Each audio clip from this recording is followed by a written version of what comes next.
Right, hello everybody. You can't see us yet. Now you can see us. Hello and welcome to Monday's Silverline Live 101 one-on-one. We are one-on-one live with Brad Thomte tonight. Hey Brad, how you doing? I am doing good. It's kind of a 101 as well. It's Silverline from the beginning. So it is a little bit of a 101. Yep, I agree with that. It's funny because my daughter's doing a lot of the social media for us. I'm trying to share out some of the links as we go.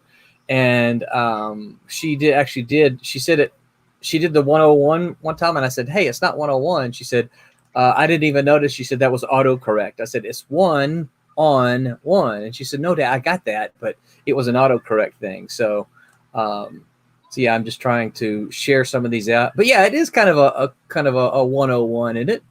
Yeah. So all right, let me share this shit out right here. And we are joined tonight. Who we will get to watch him draw. C. Michael Lanning. What's Hello. up, C. Michael? Hello. How you doing tonight, man? I'm good. How's everybody?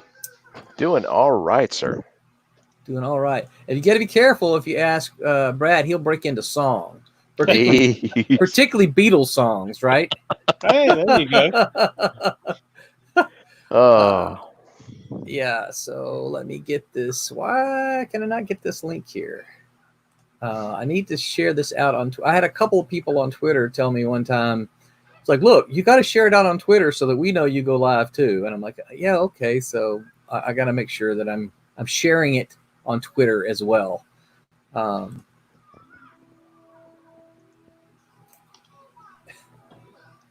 All right, here we go. Following behind, and every time I see one of your posts pop up, I'm doing some sharing as well.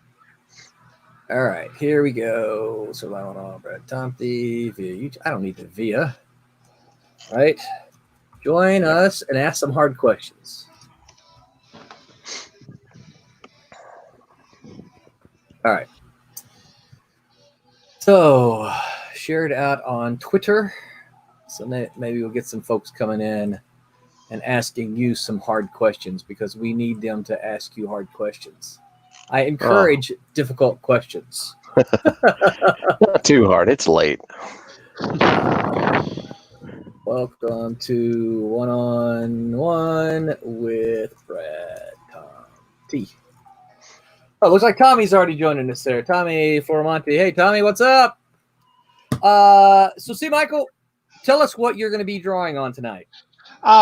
Working on upcoming comic rejects and trying to get some vehicle designs, getting ready to start working on the layouts for the issue and everything. So cool. Just getting prepared, getting ready, getting hyped up.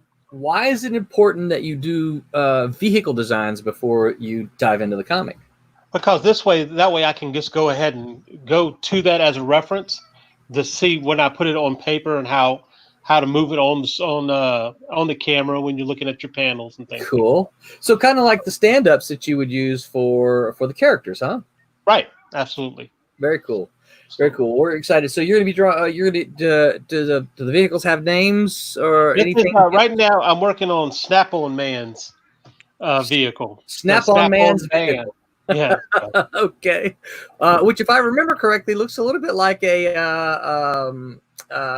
U-Haul truck. Not a U-Haul truck, a UPS truck, right? Yep. Yeah. A bit of a fun fact for you. Did you know Snap-on was actually the name of a tool?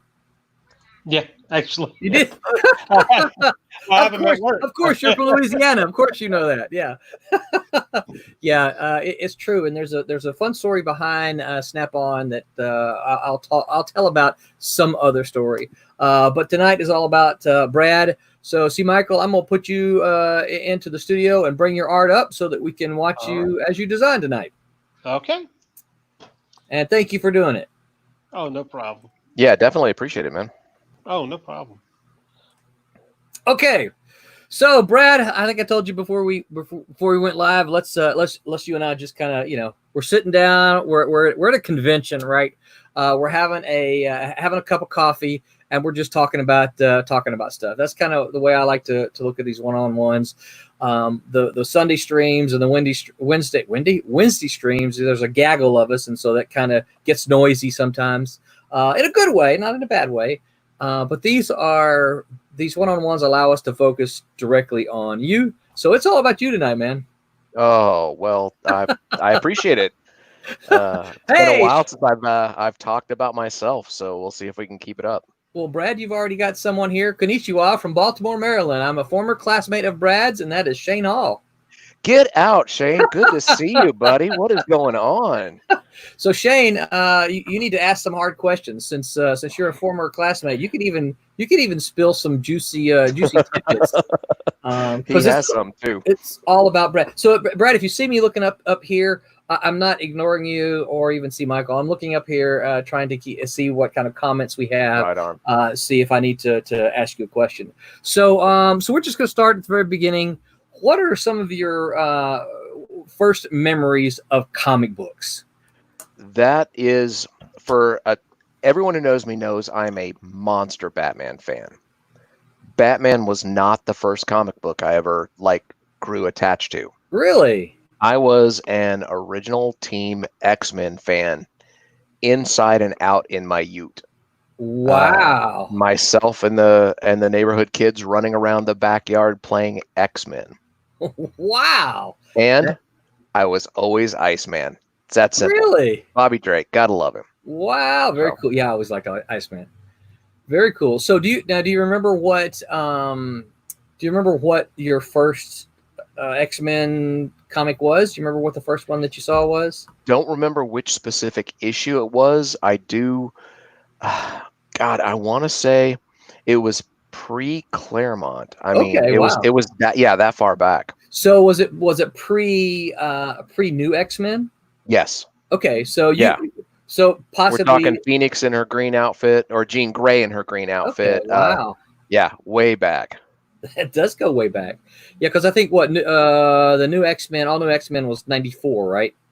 That sounds about right. 94? Yeah. I think they did the giant size and then they went to the new X-Men 94, right. And that started the new run of them with all the newer characters. Wow, so back even before that. That's interesting. Yeah, because see, I didn't even start reading X-Men until the Byrne Claremont run. Right. Because that redefined it, and that was darn fine storytelling is what that was. Yeah. So many people were talking about, John Byrne on the X-Men, and of course I was an Avengers fan, and I'm like, I got to see this. That is interesting that it's X-Men for you, because I kind of always just assumed that you were the DC guy. And again, somewhere a switch flipped. I don't know what happened or when, but it became Batman all the way from late 70s into, I'm going to say, late 90s. Late 90s, wow. And I would pick up, you put a Batman logo on a book and I would pick it up. I don't care if it was Elseworlds. I don't care if it was crossovers. Batman had my heart, period. Cool. So we'll talk about, as we go forward, we'll talk about some of the artists maybe that attracted you there. Because that's a long run of Batman. You've seen quite a few artists kind of come and go from there.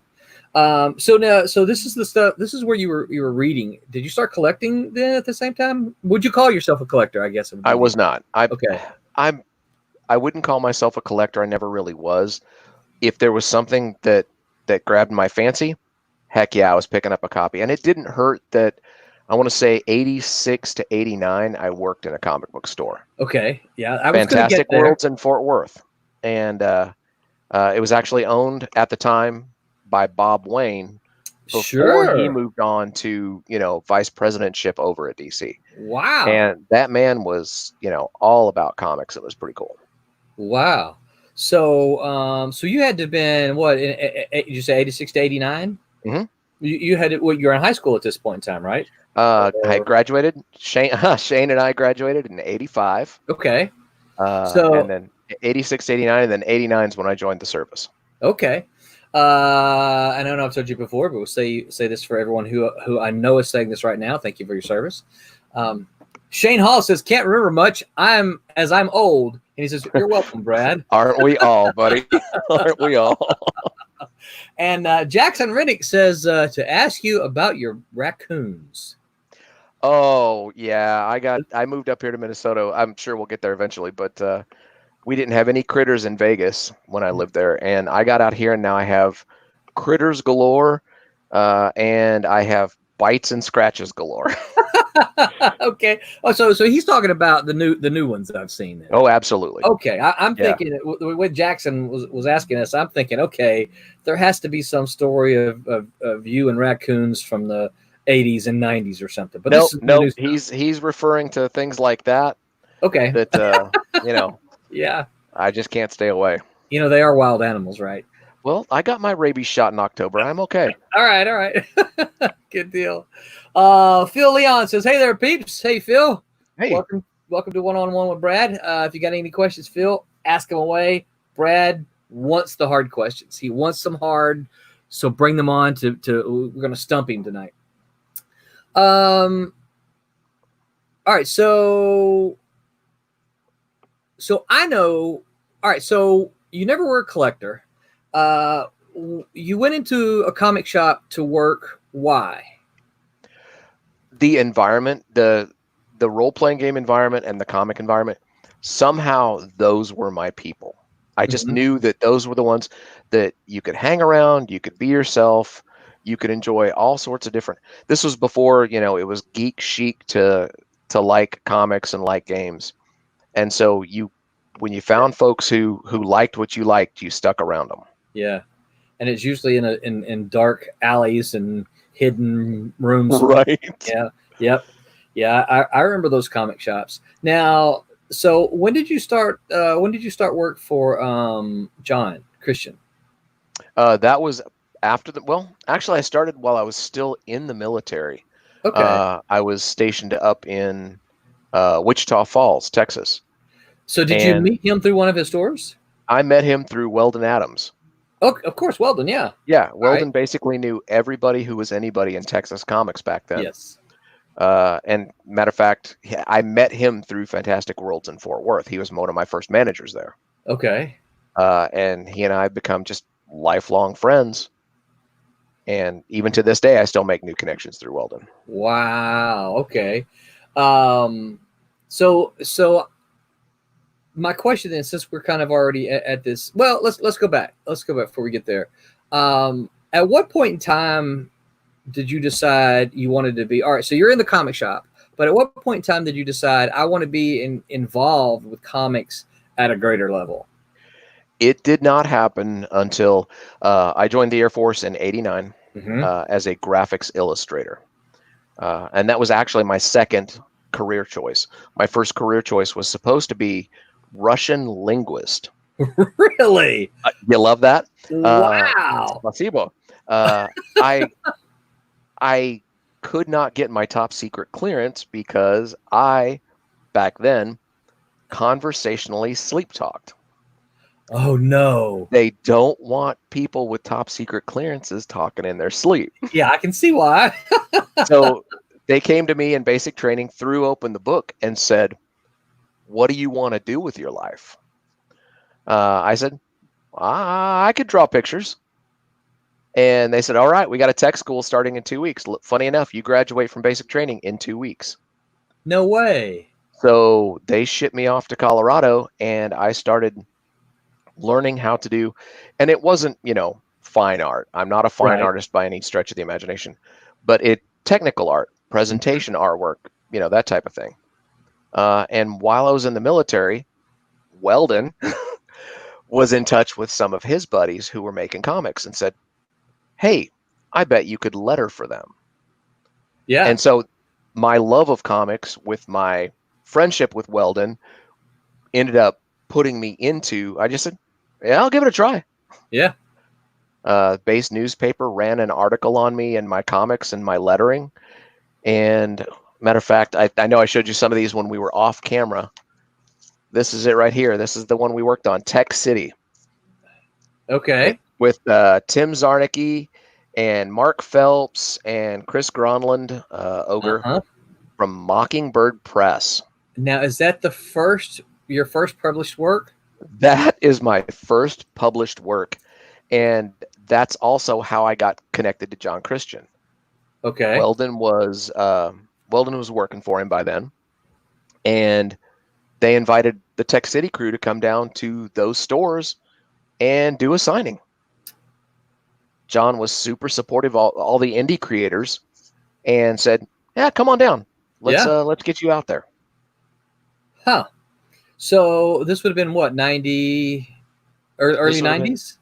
Early 90s while I was still in the service, yeah. Okay. Yeah, so do you remember how we first met? It had to have been at a DFF, Dallas Fantasy Fair. That's possible. Because I was doing those cons either as I was attending them, sometimes as a pro, or oftentimes as a volunteer to help out.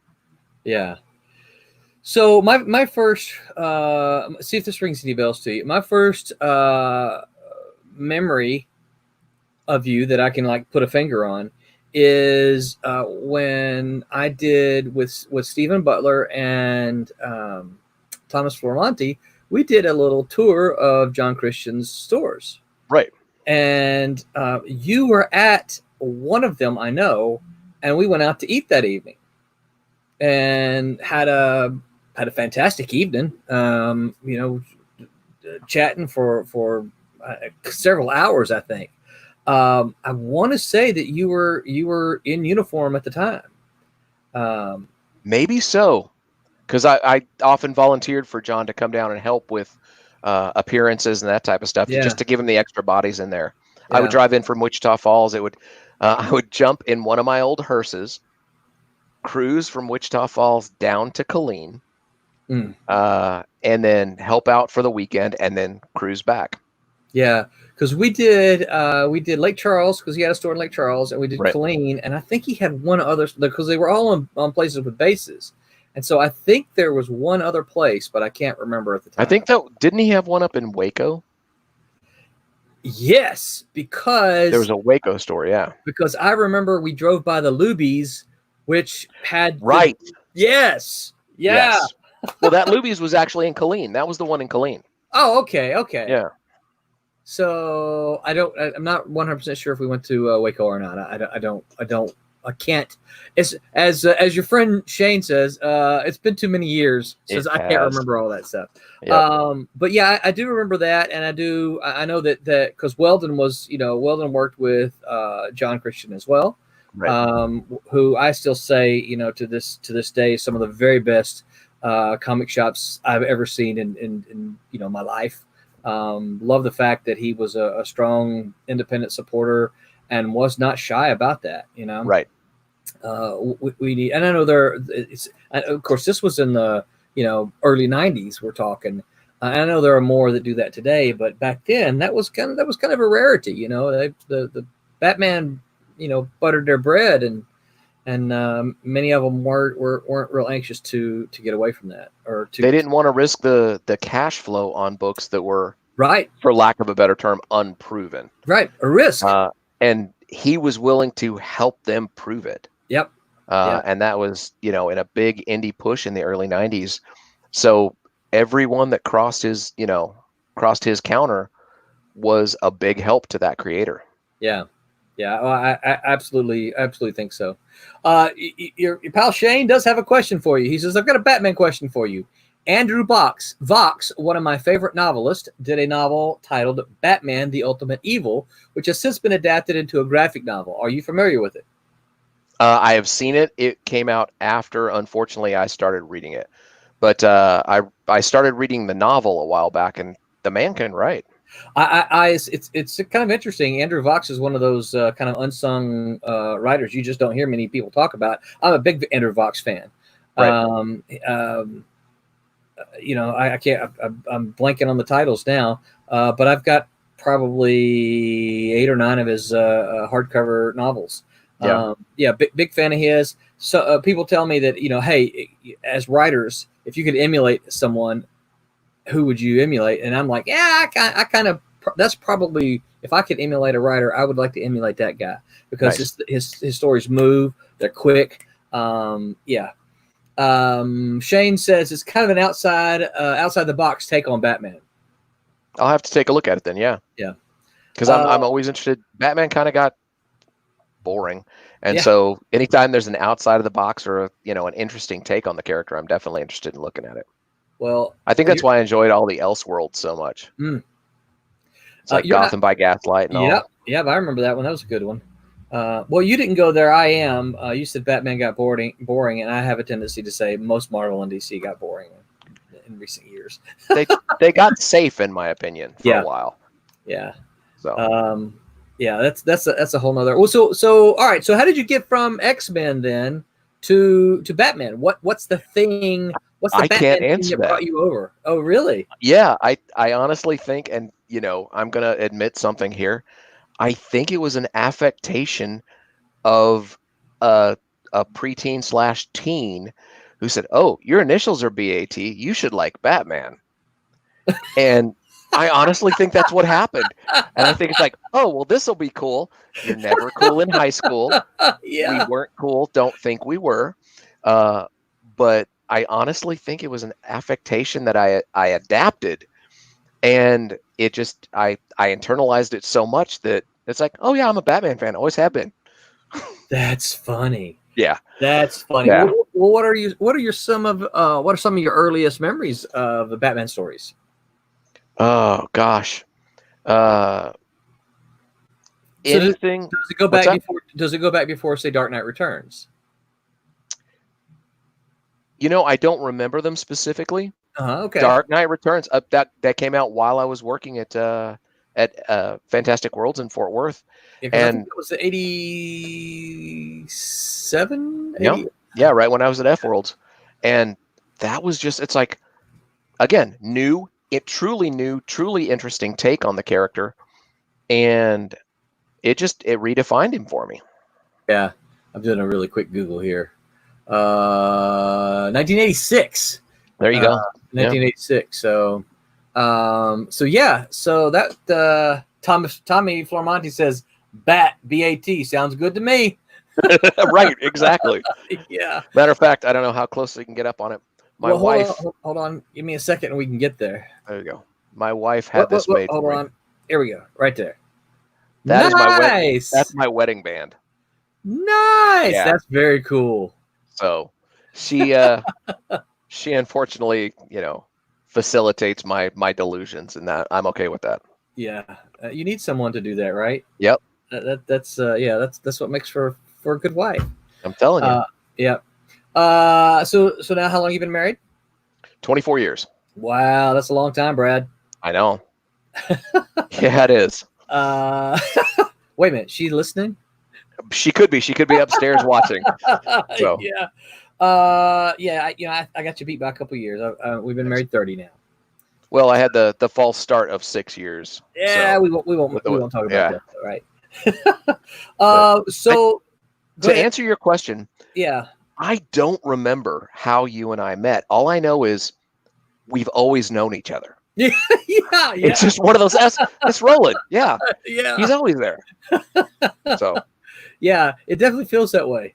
Because I know that I've again, I got my start in comics in 89, early 90s, which is the time I met you. So you've been there since the very beginning. So yeah, I don't know.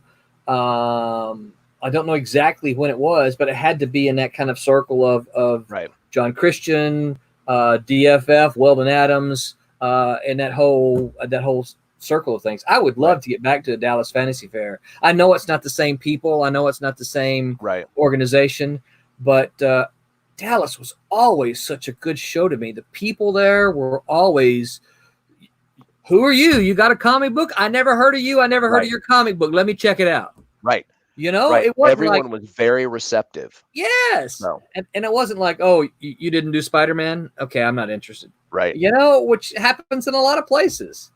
For a rookie letterer who lettering is not the most glamorous part of comics. I mean, it's vital, but it's not glamorous. Right. No one ever made me feel like, oh, you're a second class artist. Right. You don't belong sitting at the table with these cool guys. Everyone, indie, pro, whatever at the DFF were pros. Yeah. So yeah. Hold that thought there. Got a couple of comments on your ring. Lanning says, love the ring. I'm going to assume that's a C. Michael Lanning connection there. Okay. And Thomas Flormonti says, so cool. so yeah, your ring is a hit there. Awesome. So I would argue, and of course, I think you're with me here. I don't think I'm going to get a rage quit on you. I would argue that letterers are like a lot like bass players in bands. They're the unsung heroes, but without them, right? You know, I mean, and I know you get that because you're also a drummer, right? Yeah, it's a good comic team is exactly like a good solid band. Yeah, you'll miss them if they're bad, and you'll miss them if they're not there. Yeah. And that's why you put together a solid team. You're going to turn out just a gorgeous book. Yep. I agree. And you know, of course, you know, I teach comics, and one of the things I talk about in my class, well, I actually have a lettering assignment, Brad. You'd be proud. Oh yeah. I give them 3 pages, 3 finished comic book pages, and tell them to create a story. They don't know what they are. They're all from independent books, right? Right. And so they've never seen them. And so I say, create a story and letter all 3 of these pages. Now, I've had to morph it over time, because the first time, you know, I would get like this student who just put caption. I'm like, okay, well, that really doesn't show me what you can do. So I had to put requirements. You've got to have at least 2 sound effects, at least 2 thought balloons, you know, at least 2 dialogues. Mix it up, yeah. And to show me what they can do. And some of them do a really good job, you know, with it. But after the assignment, almost 100% of them say, I have a new appreciation for lettering. Awesome. Because they, you know, it's just one of those things. You open the comic book and there are the letters, and you don't notice it, you know. Hopefully you don't notice it, right? I mean, if you notice it, then you got a problem, right? Yeah. And so it's the assignment that gives them a new appreciation for lettering, which I think is pretty cool. Nice. So you said Tech Nights, right? That's what it was? Tech City. I'm sorry. Yeah. There was a book called Tech Night, wasn't there? I think that was the William Shatner book, wasn't it? Oh, yeah, it sure was. Yeah. So Tech City. So after Tech City, what happened with you? Where'd you go from there? What kind of gigs? It was all Silverline for the longest time. Wow. It was all of our books at Silverline, and my first comp actually came in from Silverline. Really? Yeah, and even before Tech, I got my comp for Tech City, and I realized, well, that's just awesome to hold your work in your hands and go, I did this. Yep. So yeah. By the way, you got another. Well, it's actually not in the postal system yet. It's still sitting on my kitchen table. Okay. Yeah. So you got another few books coming your way that soon. Good. So how long were you in the service then? 6 years. 6 years. Yeah. And so when you left the service, did you go into comics full time, or? No, honestly, I wasn't fast enough, and I don't know what it was, but I couldn't crank it out. I was a true freelance letterer. I was getting calls from certain publishers, Silverline, telling me to, hey, you got these pages? Hey, you got these pages? Like, I can't do this. Now, granted, you still had the confidence in me to kind of pitch me to Hank Canals over at Malibu. Yeah. And I got to do a few Malibu books before my run in lettering kind of went away. We ended up hiring staff letterers. Right. So the overwhelming majority of our freelance lettering dried up pretty quickly. I actually, in my possession, and I wish I had thought about this before. I can't produce it right now. I still have the letter from Hank offering me one of those positions. Really? Yeah, he offered me one of the staff lettering positions. So. Man, so here's one of those what ifs, right? Do you ever consider? Well, of course, Malibu then went under just a couple years later. But do you ever consider? Well, what would have life have been had you taken that position and moved out to California? I can't. No, I can honestly say I don't regret the decision. Yeah. I regret not being in the industry. Right. I don't regret that. Yeah. It did give me one of my biggest joys in the comic book industry.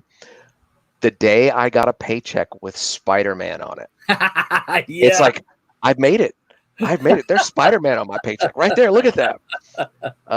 Because it was right as Marvel was buying them out and all the transition and all. So I mean, you can't go wrong. It's like, look at you, big league. So yeah. Now, do you remember any of these Malibu books that you did? Nightman, Strangers. I may have done a hard case. See, both of those were my books too. So hard yeah, case, it's right.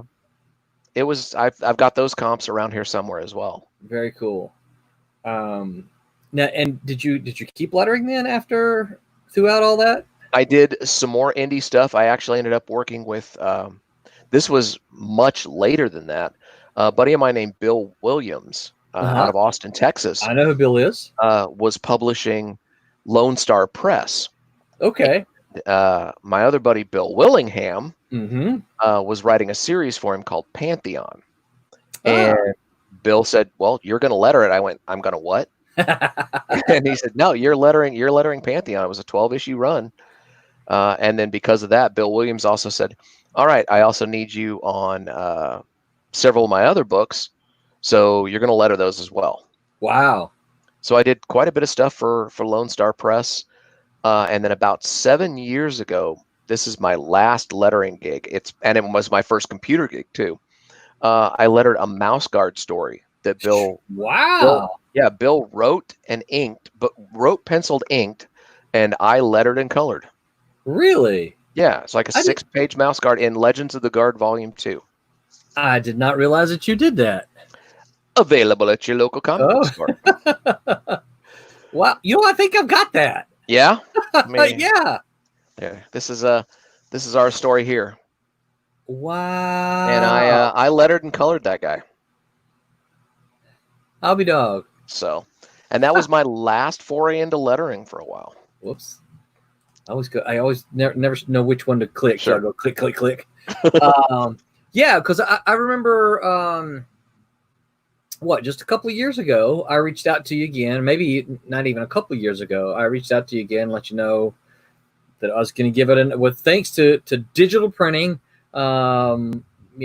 Places like Kablam, who we dearly love, and eventually we're going to get them as a sponsor. Thanks to that, we don't have to print 1,000 copies or 3,000 was the minimum back then, right? Oh, wow. That was kind of one of the things that killed Silverline in the late 90s, because as you did a bunch of stuff for us in the late 90s, and this is one of the things that happened is that the industry was crashing, and so everybody was having a hard time. It wasn't just Silverline; it was a lot of companies went out of business, but partly because we get orders for 800, 1,000, 1,200 copies. We still had to go to press for 3,000 books. Right. And when you're getting orders for 1,500, that's not a big deal. You're kind of you can that kind of pays for it, I guess, is what I'm saying. But right. Once the industry started crashing, and we were only getting like 800 orders from Diamond and stuff like that, we still had to print 3,000 books. And that was just that was killing us. Right. But now, for this Kickstarter, we're in the middle of a Kickstarter, which I should have said at the top of the hour. Everyone, go pledge to the Kickstarter that we have going on now. Look for Bloodline and Friar Rush, both logos designed by Brad. We'll get to that in a bit. But now we can do, if we get 100 backers, we can print 100 books. And that's really been a game changer. And of course, I realize I'm kind of preaching at the moment, but I believe we're in the middle of an indie revolution. That's one thing Willingham and I talk about all the time is there are no more gatekeepers. Right. If you want to make a comic, go make a comic. If you want to make a short film, go make a short film. Make a YouTube series. And if you look at some of the stuff that's actually gotten picked up by bigger presses, bigger publishing houses for books, Netflix, Hulu. Those guys pick up indie films from YouTube and all that. Go make your art. Don't let anyone tell you no. Yeah. And Kickstarter and Indiegogo and funding is there if you want. Yeah. It is a revolution. It's wonderful. I agree completely. Yeah. So since you mentioned Bill Williams and Bill Willingham, so these were guys from Texas. Now, how active were you in so that Texas sort of artist? Because there's quite a few comic creators from that area. How active were you with the creative community there?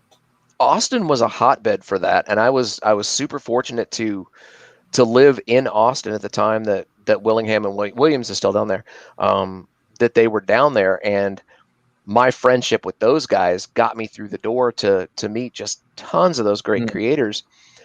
It didn't get me into the industry, or it didn't get me any work other than through Bill and Bill. Right.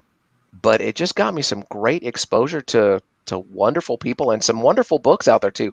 I never would have found Hepcats if it weren't for Bill and Martin. Martin Thomas, right? Right. No, Doc Martin was the colorist. It was Martin Thomas.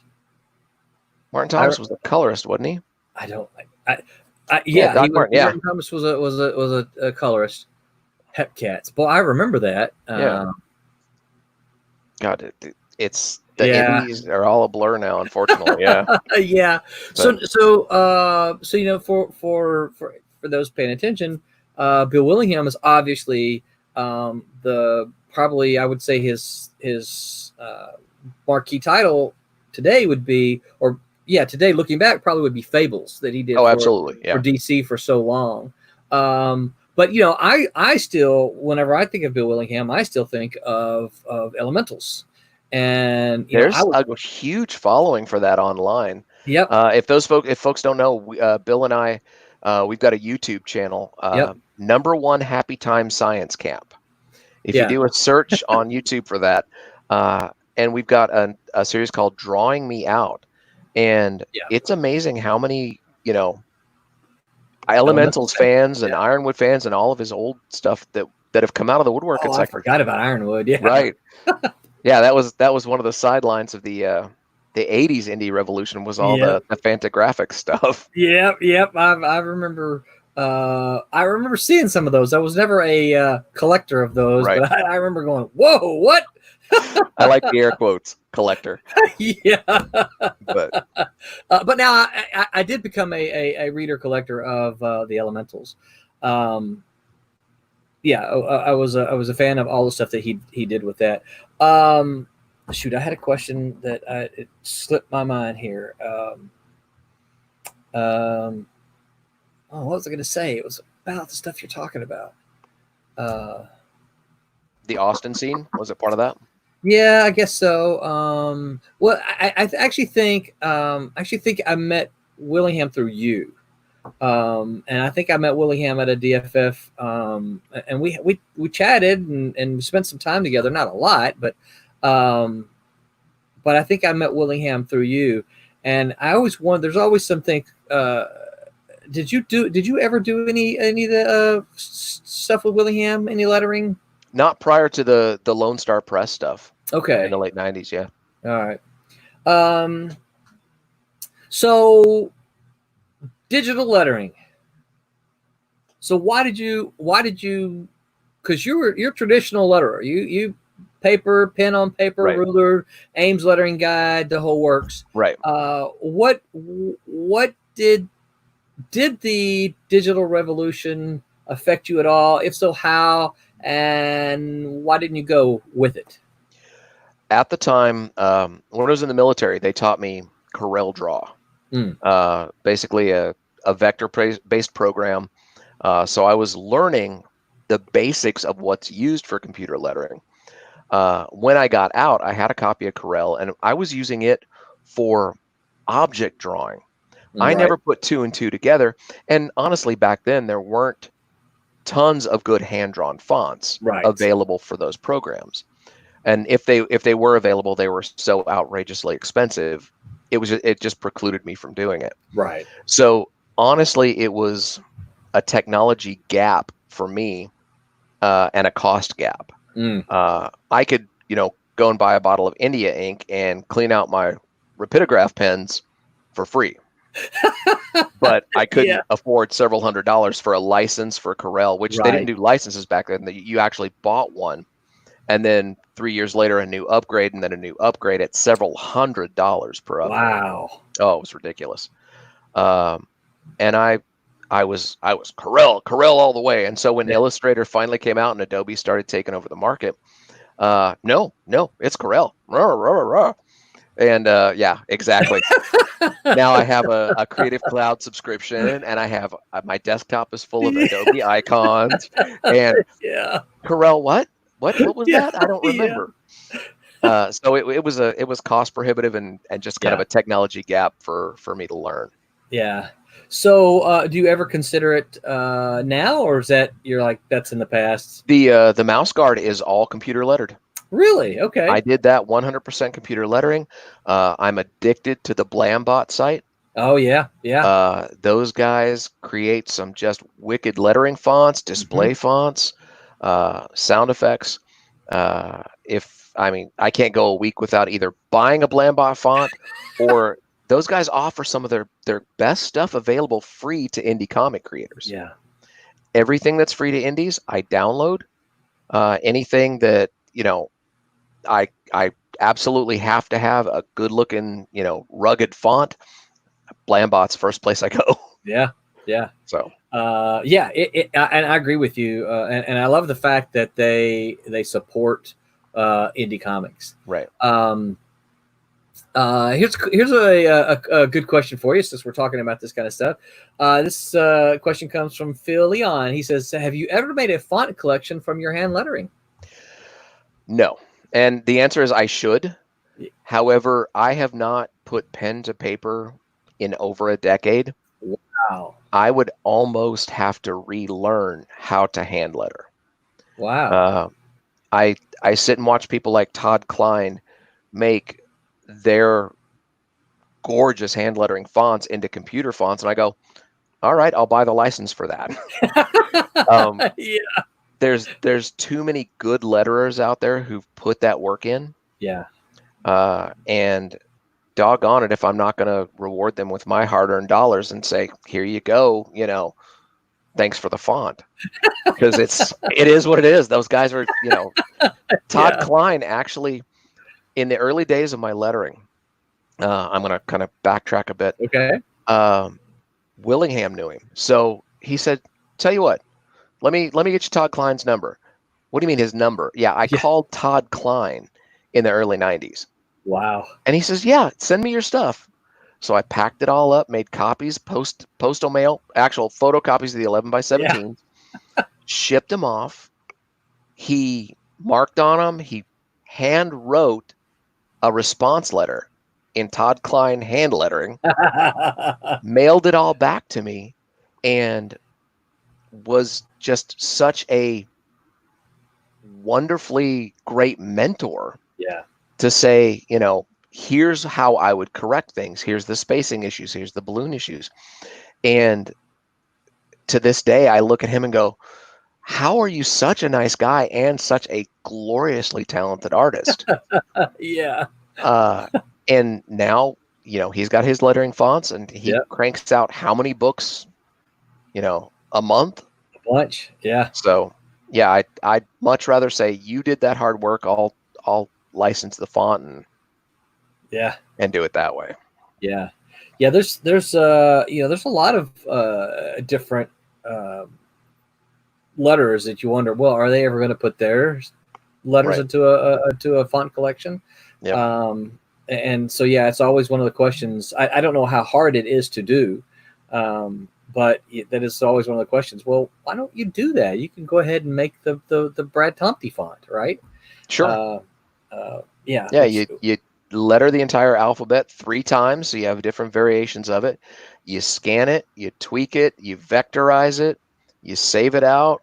I understand that people, not me, Right. people can do that. I can't. Oh, really? Yeah. No, I have a scanner. I could probably, pull it off, but Yeah. again, I'd much rather sit and it brings us to logos, I guess. I don't know if you had any other things going on. I do actually. Let's before we get to the logos. So let's go back, because since you mentioned Todd Klein, let's go back and talk about. Do you remember the first time that you ever noticed lettering? Would that have been when Weldon talked to you, or was it earlier than that? Not specific. I think it was probably when I didn't notice. I noticed bad lettering after I started working in the industry. Right. Okay. I didn't notice lettering because if done right, you don't. Right. Yes. So that's more what ended up happening to me, is I ended up noticing, oh, ooh, look at that balloon placement. Yeah. Ooh, wow.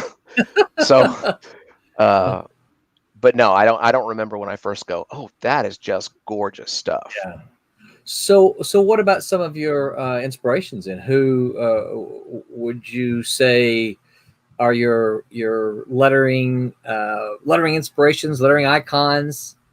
Klein and Orzechowski. The two biggies, huh? Yeah, I mean, it's the fact that I've never met Orzechowski, but I have met Todd Klein, and again, the fact of who he was as a person helped a lot, not just as an artist. I've got 2 Ames lettering guides to this day still set for those 2 guys and how they set theirs. Oh, really? Yeah. That's interesting. Yep, I still have both of them. They set them differently? They do. They actually, some letterers will set it instead of, and I can't, show a picture here. You've got the letter, then you've got the space underneath, and then you've got the next line. Right. Some of them will have evenly spaced text and spaces below. Some will have taller letters than the lettering. I mean, it's just, I realized there was an art to it. I saw it at tech school when I was in the military. Right. But seeing it in principle with these guys was just huge. Yeah. Yeah, I think that's one of the things that often gets, and talking about lettering, one of the things that often gets overlooked is all the spacing issues. And I'll tell you one thing that bothers me as a reader when I'm watching is when I see a line of letters and there's way too much space in between the next line. Each of the lines, yeah. Yeah, I'm like, close that space up. We don't need all that space there, It's like, right. You can. Oh, here we go. Oh, John Costanza. Oh, yeah, that's a great one. Yeah. There's your Ames lettering guide. Yep, that's my Costanza guide. Hold that up there. Let me. Oh, cool. So you've got it taped into place, huh? Yeah. That's interesting. So you've got multiple lettering guides based on the letterer. And it's also based on the comic I was drawing at the time. Okay. Because if I wanted the feel of what Klein was working on, I'd use his. If I was doing really powerful superhero stuff, I'd use, Orzechowski. I'd use Costanza. All a matter of what I was drawing. Right. That's interesting. Why didn't you just have the one Ames lettering guide and adjust it as you needed it? The wheel wears out a lot. Okay. I found that out in tech school, that if you keep adjusting this for display lettering versus dialogue or whatever, that wheel wears out. So 3 times, set them to where you want them, and then I've got a bucket here. I forgot it was down here of all of my old lettering tools. There's my balloon templates. I think my tech pens are probably still in this thing. It's a mess. Oh my gosh.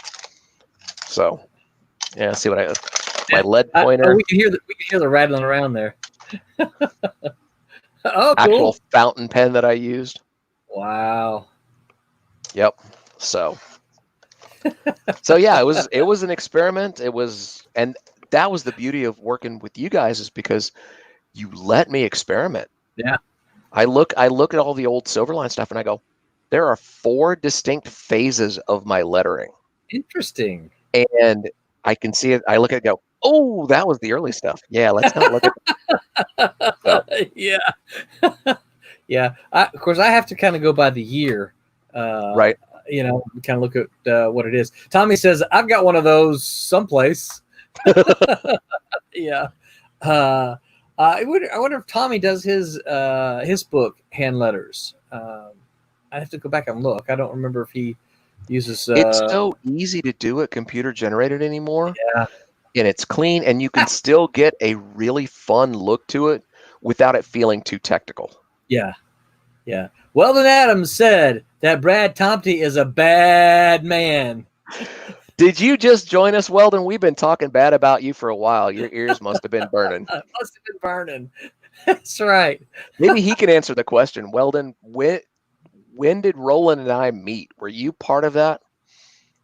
That's Yeah. we were trying to hammer that out. So yeah, see, because Weldon used to write letters to Cat and Mouse, right? And he was well done. You know, that's how it's so easy for me to even to this day still remember his name, Weldon, right? Well done. Yeah. Tommy says, heck no, Illustrator and not in clip with custom made fonts. Oh, so, okay. Yeah. Yeah. It's so easy. And I did that book, computer generated. I'm going, this is awesome. This is brilliant. So yeah. Weldon says, yes, he's to blame. That's kind of what I thought. We'll take it. We'll blame it on him then. Yep. First, Weldon says first fan letter. I think he's right. I think he was the first fan letter. Surprisingly enough, I discovered a couple years ago now. My wife kept almost all of that stuff. She's got this wonderful. I know, right? We were talking about this, and I'm like, I kind of wish I had, a copy of my first script. And she says, I've got that. I'm like, what do you mean you've got that? She said, because what I used to do, I would write them, right? Yeah. And usually mark them up and everything, and then I would give them to her to read. And usually I'm like, hey babe, here's my script, right? And of course she rarely said anything about it. Sometimes she would, but then I would finish the script, touch it up, and then print it out again and send it in. This was back in the days when pre-email stuff, right? But she turned up with this box full of all kinds of stuff, including fan letters, and I'm like, holy crap! How did you have? And she's got it organized, and I'm like, man. She's like, yeah, I kept all the stuff, and I was organizing it, and I'm like, wow, it's one of those big file, letter file thing. Oh, nice. Pretty incredible. Yeah. What else is, or rather the fan letter in the first issue, that is. Okay. Oh, okay. So it may not have been the first fan letter, but the first, fan letter in the first issue. Right. Okay. Yeah. If I'm not mistaken, too, Weldon got placed on the Malibu. Malibu had a list of active fans, and letter writers, right? And what they would do is they would, before a comic would come out, they'd send them a photocopy and ask for letters. Okay. And just say, hey, here's our new book. Got any thoughts? And then we would often take those letters and sometimes use them in the first book, or but certainly solicit opinions. But yeah, Malibu had a list of active fans, and I think Weldon was part of that group. Weldon says, you got a good one. Yes, I do, Weldon. You missed us talking earlier.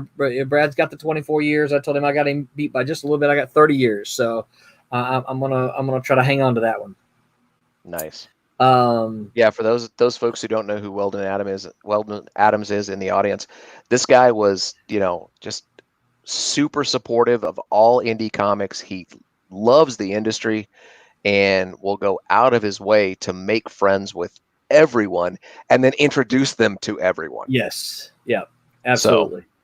So, yeah. Weldon was very much, for me anyway, was very much a fixture of basically anything that had to do with kind of Texas fandom. Yes, absolutely. Yeah, of course. I mean, I didn't live there, but like I said, I enjoyed going over there. And Weldon was almost involved with everything there, So when I think of Dallas Fantasy Fair, Weldon's obviously, one of the very top things I think of as part of that show. Yeah, Weldon says he was in that Malibu group for a while, and he loved showing his customers the stuff before it was published. So, yeah, I thought I remembered that. Yeah, great advertisement. So, yeah. So, okay, so yeah, we went back and talked about influences in. So now let's get to logos. Okay. You were gonna. I cut you off. You were gonna go. That's to logos. Right. I was gonna jump forward in time. Yeah, and I said, hang on. I want to talk about influences and stuff like that. Get a DeLorean to follow this conversation. Yeah. Honestly, what happened is when you hit me up, I had just started my subscription to the Adobe Suite. Okay. And I was just doodling. I was drawing and I was creating logos for things that didn't exist. I was creating new logos and I was posting them on Facebook and Twitter and all that. And you kind of reached out to me, goes, I remember you said, man, I love the stuff you're doing. Would you be interested in doing logos with Silverline? I said, heck yeah. I had no idea what I was doing. I just said, I jumped in both feet. And you asked for the new company logo. Yeah. And I went, yeah. And I'm sitting at work and I'm drawing and I got a purple marker and I've got the chisel tip working at its different angles and I got the S, and that's where that first S came from. Right. Is that chisel tip marker. Ooh, that's nice. And let me dig that up so I can show. I took it home and just started, I scanned it in and went, I didn't even scan it. No, I took a photo with my phone, uploaded that, and started tracing over. That's the world we live in. You draw a picture, take a picture with your phone, and then start tracing it. That's funny. And I fired it off to you, and you dug it. Yep. And that's where we started kind of. And actually, I don't want to interrupt him, but is C. Michael hanging around back there? I want to show that. Yeah. Where's his shirt? I want to see his shirt. I want everybody to see it. Yeah. We're gonna pop in on you, buddy. C. Michael, you all right? I'm gonna bring you in. Make sure you've got your shirt on. Are you decent? There it is. There it is. That right there. Yep. Is one of the highlights of my comic career. I have a shirt with a logo that I created on it. How do you get that? You don't get that unless you're, big time. It's true. And there it is. It's like, doggone it. So I've got one up in my closet too. And I was just so tickled with that logo, and you said, hey, let's do some more. And that's where we are. That's what we've been doing. Yeah, I'm trying to. Here we go. Well, this is. Here we go. All right, now let me share my screen. Add to the stream. There we go. Look at that guy. Yeah, that's just. Now I think I've also got one of the ones that you talked about, the circle that we kind of looked at for a little bit. Oh, the bullet. Yeah, the Silverline S bullet. And ultimately, I mean, it was, and I liked it, but let's see here.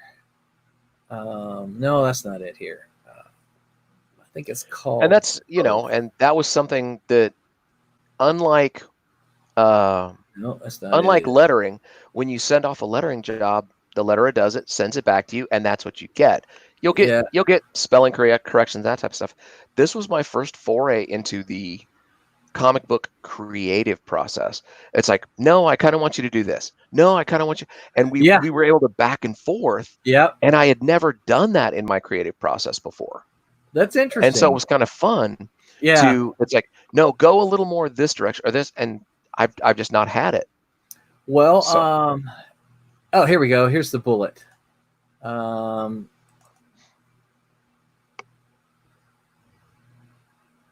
Look at that guy. Yeah. That was one of my early concepts for like a corner box bullet. Yeah. And I think that it had come from the fact that, let's see if I've got it. I don't know. One of the things that I briefly shifted to, and I was going to in the late 90s, but I didn't really get to use it, was more of a rounded logo. Okay. And I think it was in this one. Yeah, here we go. I'm going to go big on me for just a minute. Cool. It was this. Oh, yeah, look at that. Yeah. and there were things I liked about it and things I didn't like about it, and I wanted to simplify it. And I know I sometimes, Brad, and I fully realize that I've got to be one of those frustrating clients sometimes, because there's sometimes you're like, I'm not 100% sure what I want, but I know what I don't want. Yes. Yeah. So sometimes you kind of have to see some things. Yes. In order to say, not that, a little bit more of that, but yeah, so I absolutely love this thing right here. I do. I think it's a fantastic job, Brad, of taking, the classic. Let's see if I've got the classic one in here somewhere. Taking the classic, which we now call retro. Yep. Taking the retro logo there and updating it and making it look sleek and cool and still have kind of shades of what we did with this one. I absolutely love this logo, sir. Fantastic work. And that's well, I appreciate it. That's it was fun to do, and definitely not one of those clients, because I don't know what those clients are. It's been a creative back and forth. It hasn't been a demanding, I'm paying you to do this. Right. It's been a, what if you, and it actually gets my creative juices flowing. It's kind of nice. Good. Well, I've got a couple of other things here. See if you can talk about those some. I think this might have been the first thing I reached out to you after the Silverline logo, right? Yes. Because, and I can tell from my perspective, I said, here's the problem with the first logo. The original design had the S in a blade looking. Yes. You've probably got a copy of it there, don't you? Yeah. So let me get up close on you here. Yeah. And everybody would come up and say, "Oh, Witchblade." I'm like, no, it's actually Switchblade, but you can that see S disappears. Yeah. Yeah, the S disappears. You can see it. It's actually a knife there, right? Yeah. But it is hard to view. Yeah. And of course, and I will say this: the other thing I like coming to you, Brad, is that I think you've worked with you long enough. You have a really good idea of the kind of things that I like. Now, I'm not saying that you like every single thing, right? But you're like, okay, I know Roland. I've known him long enough. I get what he likes, and for me, that's something I kind of need. I kind of need that, because you can kind of you get me. Right on. You get me. And that's what I like. So when I saw this, and of course, I don't know if I have any of I certainly don't have it in my folder here. But I know that we went through a couple of different variations, and I'm like, that's it. I like that. That works. And I really dig this this logo. The final touch, the cherry on that particular Sunday, is special thanks to my wife. Really? When I created that logo, I actually hand traced an image of a Switchblade that I found online to make the one behind it. Got the text perfect, got the drop shadow perfect. The Switchblade, instead of being like this, the text was like this, with the knife coming down at an angle. And I'm looking at it, I'm staring at it, and I'm bursting veins in my forehead going, this is not balanced. What is wrong with this? She walks by when she sees me suffering. She goes, oh, just cant it. I'm sorry. What did you just say? Yeah, just tilt it just a bit. I tilted. I went, go away. Just go away. You're like, I'm the professional. You're not. And that was the cherry. That was what sealed that one for me. Nice. So yeah, I'm a big fan of that. Yeah, me too. Weldon's talking about the Silverline logo. He said it has a great retro style without being cheesy or derivative. I agree completely. Now this is another one that you did here.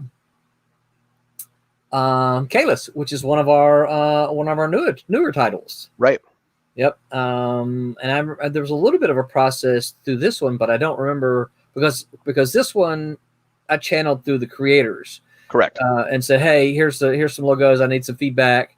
So was this might have been the second one you did, right? I believe so. Yeah. And this one, I actually learned some things specifically to do this logo. Obviously, font choice is a big thing. Spacing is a big thing. but there's something that the layering of the borders was something I just never had wrapped my mind around. If you look at Silverline, if you look at Switchblade, they're clean, they're single line, they're bold. Right. I needed something that gave us room to work with not only the negative space of the font, but also a border around it that we could adjust for the different issues, so it doesn't disappear into it. And a couple of the ones I turned out and I don't have those handy, unfortunately, didn't have that balance. And it was actually one of the creators, and I can't remember which one. God help me, I'm sorry. Yeah. Said, add a couple lines, go out a little bit with it. And that's where this staggering of the lines came with. The line weight stayed consistent, but now there's layers to the text. Right. Yeah.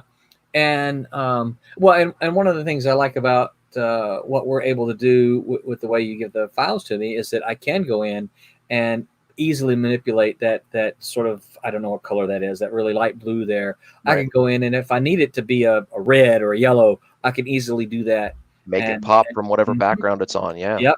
Yep. This is actually think that this might have, hold on, let me see if I can get a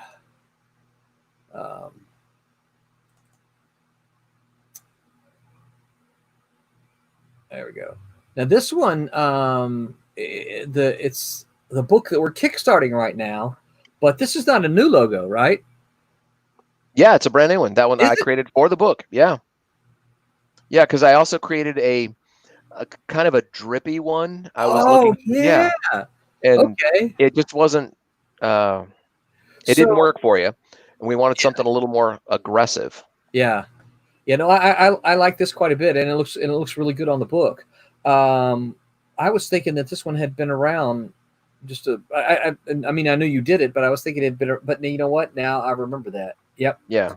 I like this one as well. And of course, for all of you paying attention, Bloodline is on Kickstarter right now.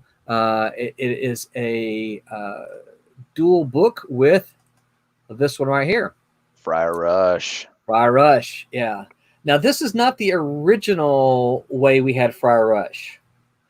No. If I remember right, the word friar didn't quite look that way, and the rush I think was a bold and non-italic. Yeah, and that's not even actually italic. I skewed it instead. Instead of having, I basically took Illustrator and moved the points rather than using an italic font because it gives it a little more action. Yeah. So well, and if I could dig in my files a little bit, but we also had the word staggered, right? Yes, yes. Friar up above the rush. Yes, Friar up above the rush. And when I was trying to place, when I got the artwork in and I was trying to place it on the covers, it was not working. And I yelled out to you and I said, "Brad, help! My logo doesn't work, and here's the problem." I even think I sent you a JPEG to show you the issues. I said, "Here's what I want," and just like that, you sent me this revised version, which I think is perfect and looks great. Well, and the beauty of it is the way it works. I actually saw one of the images on the Silverline, either on the page or on one of the Kickstarters, with the friar up and over just a hair. So it actually can be moved around even as it is to fit the art, to fit the story. So okay, yeah. See, I may have actually used a couple of the the older ones. Yeah, the older ones. Okay. For some of the older images, and if it's on the website, yeah, probably. Okay. I don't think I've updated that yet because it probably had the guy walking with the logo. Right. Yeah. And that one was. We did. Yeah. That was one of the fun ones because I learned how to create that rough edge for Friar specifically for that logo. Interesting. Yeah. Cool. It was a nice, Old English style font, right? But it just wasn't, crinkly enough for me. Right. So I messed with the edges and then expanded it out to get the border and really dug it. Yeah. And then there's this one, which which is shipping the Divinity with. Oh wait, I don't have Twilight Grim up here, which I like Twilight Grim, so I got to find that one. Yeah, so this is the Divinity that is shipping now. Yep. I think I've got a copy of it right here. Oh, I've been showing it all over streams, so I won't grab that. Excuse me, I won't grab that one. And then there's also Twilight Grim, which now when I send you these, I usually tell you who the creators are, don't I? Or you tell me ahead of time, but not. I don't normally keep that in mind so much as the art and the story. Right. Well, I didn't know because this one is definitely a longtime pal. All right. Yours as well. Yeah, exactly. Jones. Yep. And I don't know. Have you ever met Rob Davis? I don't think I have. Okay. No. Actually, it's pretty interesting because now I actually see the two variations right here. The one with the drop shadow from the Twilight, and then the one without. Yep. And then this is the one we ended up. The one on the bottom is the one we ended up using on the books. Yeah, I like this one quite a bit as well. But Divinity and Twilight Grim are the books that are going out now. And I did have a couple of pages I wanted to toss up. I know you've shown some of the covers and stuff, but I wanted to toss up a couple of pages. Yeah. Just so that you can see them, see if they bring back any memories for you. That one's opening, but where's it opening? It says, oh, it's opening Photoshop. I don't want you to open Photoshop. Just give me a preview. Quick look.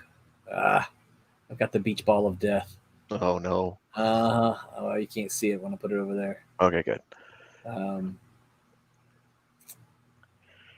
Good to know we got another Mac user. Yeah, we get that beach ball every now and again. Yes, it's true. Okay, here we go. Why didn't he just put you in this one over here? So this is from Marauder. Yes, it is. Issue number 2 of Marauder, and of course it's there. We go. And this is some Brad Thomte letters from back in the day. And then I got them all hanging around. I'm telling you. Do you? Oh yeah, look at that color. Yeah, you like that? Let's see that one. Look at that. Yeah. Yep. Yep. It was a learning experience. It was fun. It was such a great group of folks. The whole indie scene back then was just, everybody goes, let's do something. And you did it. Look at that. Yeah. Yeah. And this is, as you can see, this is, I haven't. Yeah, I have. Yeah, it's been colored by Barb Kalberg, who, longtime industry vet. She's the inker. Oh, Sirens. Yeah. Yep. Oh, where did it go? See, why did it open in the same page? I don't know that. So yeah, this is Sirens, written by Sid Williams with pencils by John Drury, inks by Chuck Burdell, and letters from you. Yeah. And then I do have one other one. What do we got there? Oh, look at that. Switchblade. Yep. Yep. Letters by Brad Thomte. Yep. And this one is some of my earliest work, and I can tell from looking at that one balloon. That is some of the earliest stuff we've done. Yep. Yep. So I don't know why I was fixated on everything being italic early in my career, but it gave action. That's why. Yeah. It did. It looks good. I like it. It works. Yeah. Yeah. So all right. Let's see here. I like that credit panel. That looked good. Oh. Yeah. That one of the reasons I like. How do we do this? Let me get back here. There we go. We got to get back to the Brady Bunch. I know. It's like, gotta have the Brady Bunch. Okay. Yeah. And this is one of the reasons I like the digital stuff, because I can go in and easily fix that without having to, all I got to do is come up with a new box and just kind of put it over the old one, Right. in a digital file, and I don't have to worry about anything. Jack Herman and Roland Adams are having a conversation on Facebook. That is excellent. Jack Herman, what are you doing, sir? Jack Herman's another industry veteran from the old I thought I recognized the name. Yeah, very cool. V&V, and I mean he's another one of those people that I've literally just known forever, and I don't know how. Yeah, it's like oh yeah, Jack and I we went to grade school together. I think I don't know. I don't. Is he from Texas?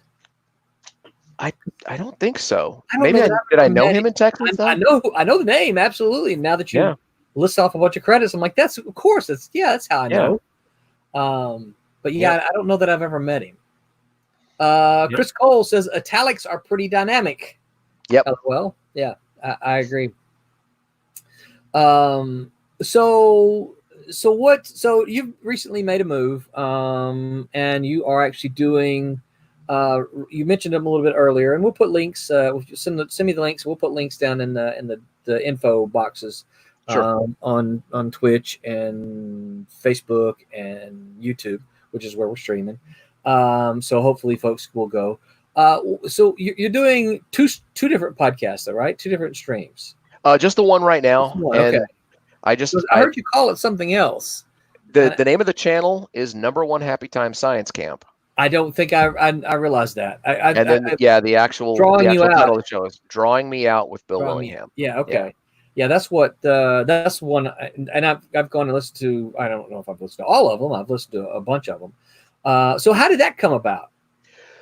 Willingham and I have been trying to do something not necessarily comic book related in the YouTube verse. It's the same conversation about gatekeepers. Mm-hmm. And we wanted to make a YouTube series, or we wanted to do this, or it's like finally one day he just said, well, what if we just did this? And we just talked, and I drew.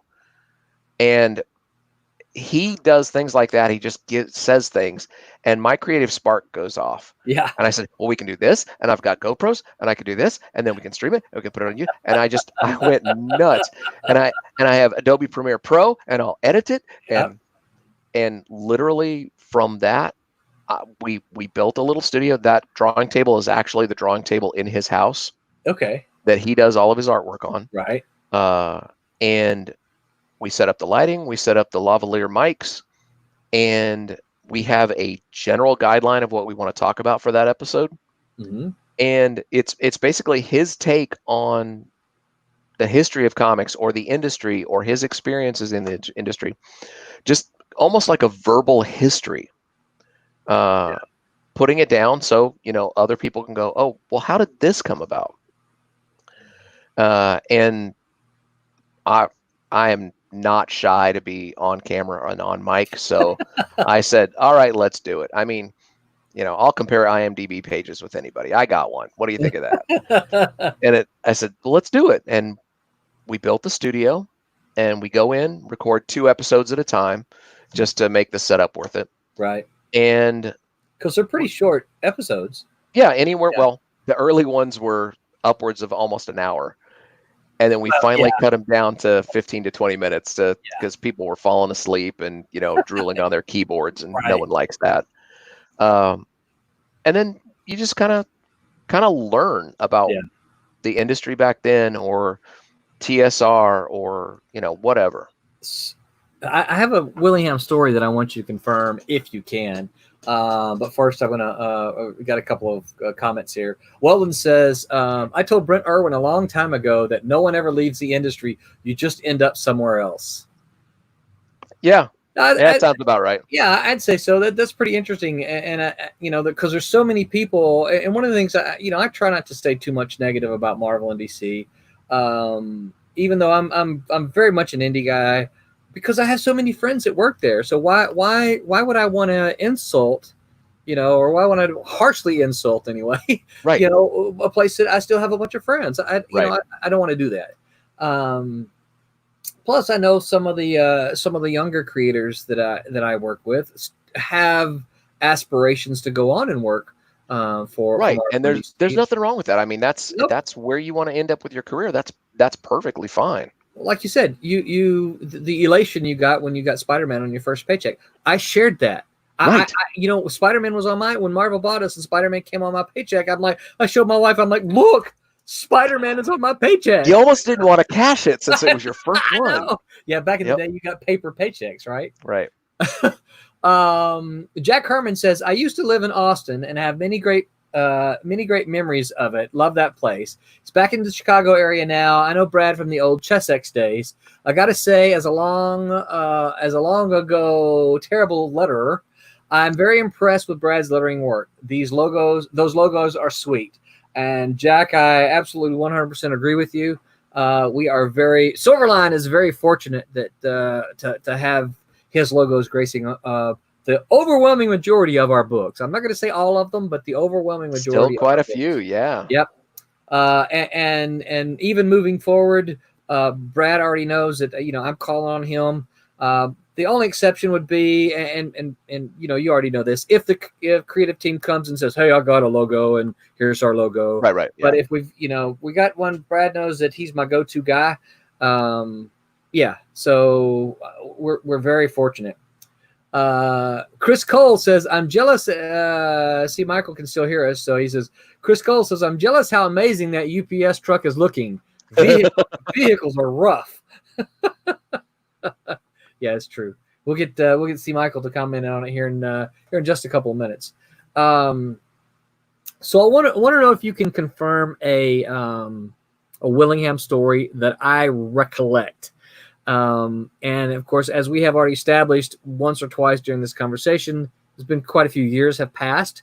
And so I don't know if my mind has, expounded upon this, but I remember Willingham telling the story, or I think I remember Willingham telling the story. And I'm not ashamed I'm not embarrassed to use the name. The guy's recently gotten back into the industry, which I just found is really weird. But Andrew Rev, who is the guy who was in charge of Comico, I did the Vortex story for him, and which Stephen Butler did, the pencils one. I absolutely loved it. And I didn't know then that Andrew had purchased the Elementals, or that there was some goofiness going on. I'm not asking you to comment about any of that.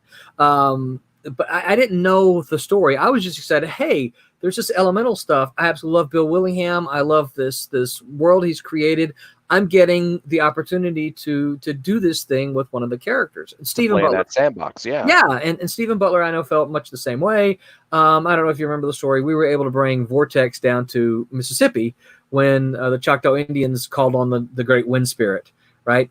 And so, it was a lot of fun. But I recall Bill Willingham telling the story of them owing him money. And repeatedly saying, hey, you need to, send me my check. Well, check's in the mail, just get us more stuff. Check's in the mail, get us more stuff. And him getting in his car, driving to Chicago, walking into the offices and said, give me my check. And they're like, well, we don't have the money. Or the guy said, I'm going to write you a check right now or something like that. And Bill Willingham grabs a fax machine, because this was in the days of fax machines, yanks it out of the wall and says, fine, I'll just take the fax machine then. And Andrew was like, no. Fax machine. He goes, here, I'll write you a check. And Bill Willingham's like, no, that check is going to bounce. You're going to get me cash. He's like, I don't have that kind of cash sitting around here. So he says, okay, you're going to write me a check. We're going to walk to the bank where you're going to cash that check, and I'll give you. So Bill Willingham is walking on the streets of Chicago, right, with a fax machine under his arm. Andrew Rev at his side. They go to the bank. He writes him out a check, and he gets cash, at which time he hands him back the fax machine. That area of time is before I knew Bill. Yeah. I hope that is true. Okay. Weldon Adams says, true story. Bill told me the same story. Thank you, Weldon. Now, hold on. Okay. Both of you know what kind of notorious storyteller he is too. So all I can say is, in my heart of hearts, I hope it's true. Oh, I do too. I do too. I have repeated that story because I love it. I just love the image of Bill Willingham yanking a fax machine out of the wall and walking down the street with it under his arm so he can go cash a check, right? You're gonna have to ask him about that on one of your next. I may have to. Yeah. I don't know, and I'm not trying to get there. I don't know how any kind of legal stuff is with them. But man, I sure wish Bill had the Elementals back. But all right. So Brad, so we talked about all kind of stuff. We talked about the logos. What's next for you? Weldon says, I truly believe that story. Yeah, I do too. Especially having dealt with that company myself, I really believe that to be true. So what's next for Brad? Because you've just made a move. You've got this wood thing. Wood thing. I don't mean it like that. But no, I know. That's all right. you have this wood burnishing or it's actually image to wood transfer. Basically transferring stuff to wood and then sealing it. Basic custom made stuff. Thomte Wood Creations. My last name, Wood Creations on Facebook. It unfortunately, folks don't share my rustic sensibilities. I've sold a few items. I've had fun doing it. Honestly, this whole YouTube thing and graphic design has really gotten me going again. And I just bought a new DSLR camera. Okay. My intent is to try and keep making YouTube content. Either with or without Bill, whatever we end up doing. Sure. And I've also started learning some motion graphics stuff. Sweet. Trying to work with Blender and that type of thing to actually do 3D modeling. Yeah. And again, I figure I'm using Illustrator and Photoshop for logo design, graphic arts, that type of thing. If you subscribe, you get all of the software. You get the entire creative suite for the same, for that price per month. So I use Premiere Pro for our editing for the YouTube channel. I've been working with Audition to do voice recording stuff. Cool. After Effects, the special effects I'm not super good at. But now I'm working at editing and motion graphics. And that's stuff that still keeps me in the graphic design realm and keeps the creative juices flowing. Nice. Yeah. Nice. Jack Herman just commented, he said, I was there when the fax machine was grabbed, so I can confirm that much of it. I can't confirm their trip to the bank, though. Well, there you see. Yep. Independent corroboration. There you go. On the advice of my lawyer, I will not be answering any of those questions. Yeah, that's right. Yeah. Well, very cool. So YouTube content, huh? Is there any specific way you want to go with it? I mean, you're gonna try to, you talk about working with Blender and animating things. You're gonna try to take what in scripted particular? Content of some sort, either live action or possibly animated. Mm-hmm. If I can buckle down and learn that, I actually have a really real 9-to-5 job. Unfortunately, yeah, you got to pay the bills, and I know a lot of comic people who say that. Right. So I squeeze in, training, and again, it comes back to the no gatekeepers. Yeah. If you want to make something, make it. If you want to learn something, the resources are on the web, on YouTube, for free. Yes. Learn it. And then when you want to get, deeper into it, go to those online universities, go to Full Sail, go to, there's places to learn what you want to do, and there's no excuses except whatever one you create. Yeah. It's, you wanted to bring back Silverline, and here we are. Yeah. We're back. It's like this. We're like a cult. You can't get rid of it. I'm just saying. And I'm going to say, preach it. See, Michael, I'm getting ready to bring you back here if you're ready. I got a thumbs up here. Put down the vodka bottle and pick up the stylus. When it's Flormonti, I usually have to tell him to put his shirt back on. Yeah. Well, and I should probably be careful saying with this because these people, pay my salary, but there's a good bit of things at Full Sail that we teach. Well, I can't say all the programs, but I know in the creative writing program that you don't need a degree for. And I tell my students is that when I was an editor, and even still today, I never looked at I never asked for someone's degree. I never said, "Hey, Brad, where did you get your degree?" Correct. I just said, "Can you letter?"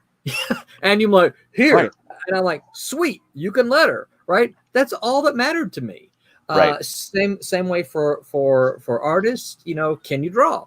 Did you go to the Kubert School? Great. Well, that lets me know you've got a foundation in storytelling. But really, ultimately, it's can you draw? Right. Same inkers, colorists, writers. Can you tell a story, et cetera, et cetera? You don't have to have a degree for those. Now, I will say, because I do teach, and because I am a believer in the what it does, is that sometimes people need that. Sometimes people need the discipline of someone saying, "Here's your homework. Go do this." Right. That is absolutely correct. Yep. There's a lot of people, I think, who are like you, though, and are driven so much that you're going to find the resources without having to go to school to learn Premiere Pro. You can find it on YouTube. Man, you can find coloring on YouTube. You can find lettering on YouTube. Yep. Any of this stuff that you want to do. Matter of fact, I think Barb says that's kind of how she's learning the coloring, is just watching a bunch of YouTube videos. Okay, Michael Russell. Yeah. What's that? Yeah, all of his stuff. Oh, I don't know. See, Michael said yeah, so I guess that's what he's got a lot of good ones. Oh, yeah. It's amazing to watch that guy work. Yeah. See, Michael looks like he's on. I'm gonna watch this. You like that? Yeah, he's like on it's an album. Kind of creepy down there. I like it. Yeah. Album cover. Yeah. My nephew turned out my backlight, so. Yeah. You kind of look like you're getting ready to do a solo C. Michael album, right? Right. See Michael into the darkness. Yeah. Let's see. Jesse Hansen says, the main man, Roland Mann himself. Hey guys, what's up? Hey Jesse, how you doing, man? Weldon says, when I was an editor for Ape Entertainment, I was amazed to find out that as an editor, editing was only about 10% of the job. The rest of it was hiring people and then traffic management of their work to meet the schedules. Yeah, there is. And I agree with that, Weldon. And one of the things I found at Malibu, I dealt with, how can I say this? I dealt with some bigger egos at when I was at Malibu / Marvel then, and there was a lot of ego stroking that kind of had to go on with a lot of that, and I was never really into that. I just wanted to make comics. I didn't really want to have to stroke these guys' egos. But it is what it is, and I don't regret my time there. I absolutely loved my time at Malibu. So yeah. So Brad, what else? Is there anything I didn't ask you that you're like, man, Roland, why didn't you ask me about this? Get it, man. Honestly, not really. I mean, part of it is the fact that we know each other, and so you know my backstory, and I know yours, and we don't ask about it because we don't ask each other because we know. But now these people don't know. Right. Everyone who's watching, it's like, who's that bald guy? I've never seen him on one of these before. Yeah. Texas. So no, not really. We kind of covered, the nuts and bolts of my in and out in the comic book industry, and long and short of it, I love doing it. I like being involved, and there's something to be said, whether it's a DVD, whether it's a link to a channel, whether it's a comic book, to go, this is mine. I made this. Yeah. I didn't buy it. I made it. Right. I did this. Yeah. And every chance I get and someone goes, hey, Brad, what would you think about? I'm going, yeah, okay. I didn't finish the sentence. Yeah, okay. And Yeah, but I know what you're going to ask, right? It's a chance to get out there and make something. Yeah, So. Absolutely. Jesse says we don't play the ego game in Cornerstone Creative Studios. A lot of folks in the Cornerstone Creative Studios. Big plans for Silverline Comics upcoming. Jesse, where have you been, dude?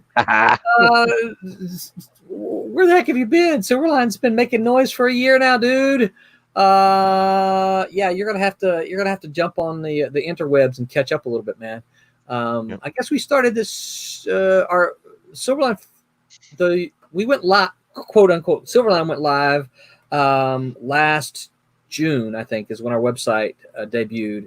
The website, the email list, and then we started these streams in February or March. And first we were doing once a week, and we realized that we did once a week for about 2 months, and we realized that that wasn't enough, that people were asking us to do more streams. And so we actually went to 3 times, counting this one, right? We went to 3 times a week. So we do a group on Wednesday and a group on Sunday, and then we have our one-on-ones on Monday. So nice. Yeah, get with the plan, Jesse. Catch up, man. Oh, the one thing I didn't mention, yes, and you can find it on my Facebook page, and it's also, I'm going to get all the links to you. A buddy of mine from high school, I don't know if Shane's still here, our buddy Mike Looney. There's a community called Schoolies. Okay. They turn school buses into what they live in. Oh, they go in, they remodel them. Well, my buddy Mike has a school bus, and he's putting together a website and a WordPress blog and all that. I ended up doing a logo for him because he saw all the Silverline logos. Cool. So I'll send you a link to that as well. But yeah, it was more flourish and more, literally flowery because it's got dandelions in it. Oh, cool. But I found out through the course of logo work that there's what's known as a schoolie community. And these people are rabid. It's kind of crazy. Yeah. But they've all got their own logos. They've got patches. They've got hats. They've got websites. Wow. So yeah, because of the Silverline logos, Michael saw those, said, "Hey, I want to hire you to do a logo." So I did a logo for him. So I did a school bus logo. Now you might get into doing logos for schoolies, huh? I guess. That's pretty cool. Yeah. That's pretty cool. Well, there's definitely more logos for Silverline coming your way. I really just kind of have to put the stuff together and send it to you. So there'll be more of that. See, Michael, what are your thoughts, man? Got any questions for Brad? No, not too much. I know how important lettering is. You really start to see those aspects. So yeah, it's really cool. Absolutely. I'll be honest. I wouldn't if someone came to me and said, "Hey, let's try and letter a book," I'd go, "All right, let's do it." Now that I've got, I'm paying the subscription, let's go back and use Illustrator for that too. Yeah. Oh, cool. Yeah. Jesse said, okay, I know that. He goes, I'm asking if going to be any multimedia aspect or sticking strictly to comics for now. Brad just dropped this bomb on me that he's got these other tools in his toolbox now. So I'm probably going to be reaching out to Brad and say, let's talk and see. But yeah, there's a secret thing that I'm working on. I've been working on for about 1.5 years. That's just taken a long time to happen. If I can get that to happen, it would be pretty cool. It's definitely open to things related to comics, not strictly comics. I'd love to see some people do trailers for our comics. I think those are kind of cool. The video trailers. Oh, yeah. I've seen people do that. That's kind of cool. I'd like to do that. Weldon says, Jesse, check out the Kickstarter books. Absolutely, Weldon. Please go check out our Kickstarter, y'all. We are. And there he is pimping the indies again. I love it. That's Weldon, right? Yeah. The last I look, I haven't checked on the numbers, but just before I came on, we are about $475, I think, $480 shy of goal. Nice. So we're little less than 500 shy of goal. So we should hit it, but I want us to push it over that, obviously. And Tommy said, yeah, we went to multiple streams because we talked too much. Yep. We have fun, and that's like tonight, right? I look at the clock and it's 10:40. I'm like, oh, good grief! It just happens that the time tends to fly. So, Michael, I'm going to pop your art back up here one more time, and so we can kind of see. Oh, look at that! Nice. Yep, you show us kind of what you've done since we've been chatting. Now, what is that? Let me see. What is that in the red there? That's the inside of the truck. I'm just trying to get the, all the pieces and gadgets and everything. So got the stool and some shelves and yeah, I like it. Nice, sweet. So we got a front, kind of a 3/4, a back, and then working on the inside now. Right. Nice, very cool. Let's see if I can hit the right button. Close. That's the one I wanted to hit. Well, I kind of like this one too. I'm still learning all the software as well, Brad. That's all right. Like I said, it's the whole Brady Bunch thing. We got the yeah, that's right. Yeah. Whoop. Like, whoa. Put my finger in your ear here. I told BJ one of the things we need to. Yeah, one of the things we need to do. Yeah, we're going to do. That's pretty good there. One of the things you've seen these fighters, right? They punch at the camera and then it changes and someone else falls back and then they get up and they. That was a big thing going on. Yeah, I don't know which social media program that was. I said, hey, we need to put together something like that for Silverline, where we're maybe handing a comic book around and reading it or something. Right. That would be fun. But that's not my task. That's got to be somebody else, right? I'm like, no, I can't keep creating new stuff for me to do. Right. But anyway, well, Brad, thank you so much, sir, for taking your time out and joining us tonight. You have been very much a longtime friend of mine, a valuable asset for Silverline and everything. Even if it's kind of like I know you're a drummer, but you get it. Even if it's kind of like the bass player, kind of behind the scenes, just the steady thumping of the rhythm. And that's all right. I appreciate you bringing me on and getting to go back and think about all this. It's been literal decades we've been doing this, and yep, it's just kind of fun to think back and remember all that. So what I want to know is, how come you don't have any white in yours? Revlon number 42 twice a week. Yep, medium auburn. Okay. Man, you should have seen the last time I grew my beard. It had so much white in it. And I'm like, holy crap, when did I become the old Santa Claus guy, right? The first part of the lockdown, I quit shaving and I quit dyeing. And it was just this giant mutton chops that like your character. It was just growing out from everywhere. And I said, never again. Yeah. Never again. But yeah, so thank you for reminiscing and all the cool stuff that you do. Appreciate it, and looking forward to more Thomte beautiful stuff coming in the future. See, Michael, thank you so much for joining us tonight. Thanks for doing that for us. Anytime. I enjoyed it. I know you already know it, but Brad, nothing personal, but I'm not one of these that thinks that people want to sit here and look at the two of our faces as we talk. No, it was great watching that. I love seeing the process that is just it's right here with me. Yep. So go for it. Just I'll sit and watch you draw some lines. Yep. Hey, I'm just stabbing in the dark anyway. Yeah, we're comics, and that's what we talk about. So it's like, why does no one wants to sit here and watch my face talk, And so if we can always have some artwork while we're talking, I think that's what makes it great. Owen popped in. He said, "Good night, guys. Good night, Owen."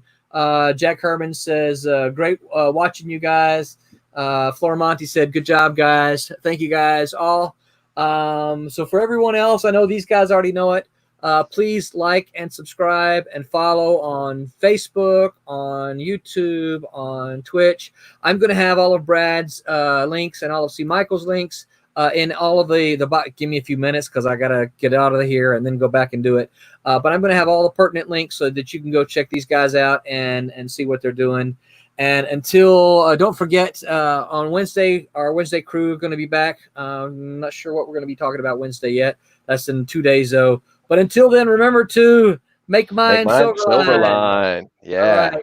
Good night, everybody. Good night, guys. Thanks for joining.